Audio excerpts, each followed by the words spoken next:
पर है और मॉड एक्स लेस देन 1 है, which of the following is false. तो यहाँ पर आपको फॉल्स स्टेटमेंट बतानी है। तो आप ऑप्शन ए और बी की तरफ अगर फोकस करें तो यहाँ पर अगर एक फॉरवर्ड पार्ट है तो एक कन्वर्स पार्ट है, यानी कि अगर कहा गया है आपसे x belongs to q, then summation x raise to the power m belongs to q when m is greater than equal to 0। और फिर इसके कन्वर्स पार्ट में कहा गया है कि अगर ये ट्रू है तो ये होगा, यानी कि यहाँ पर इफ एंड ओनली इफ आप कह सकते हैं कि if x belongs to q then this, if this then x belongs to q।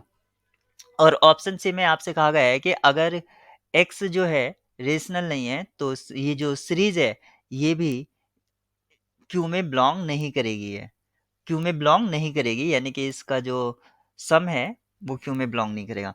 तो हम पहले ऑप्शन ए बी को चेक कर लेते हैं और ये क्या है।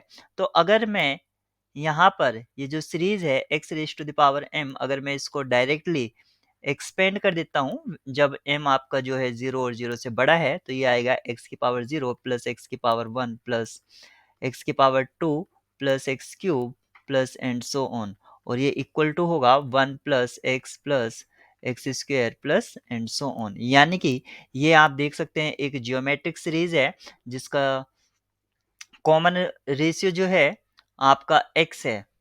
और इस तरह की ज्योमेट्रिक सीरीज का अगर हम सम निकालते हैं तो वो हम किस फॉर्मूले से निकालते हैं, a अपॉन 1 माइनस आर, इस वाले फॉर्मूले से निकालते हैं। यहाँ पर जो आपका r है ये मोड r लेस देन 1 होता है तो सीरीज कन्वर्स करती है, और मोड r अगर ग्रेटर देन इक्वल टू 1 होता है तो ये डाइवर्स करती है। यहाँ पर आपको कंडीशन दे रखी है, जो गिवन कंडीशन है कि mod x is less than equal to 1, यहाँ पर दे रखा है मोड x लेस देन 1।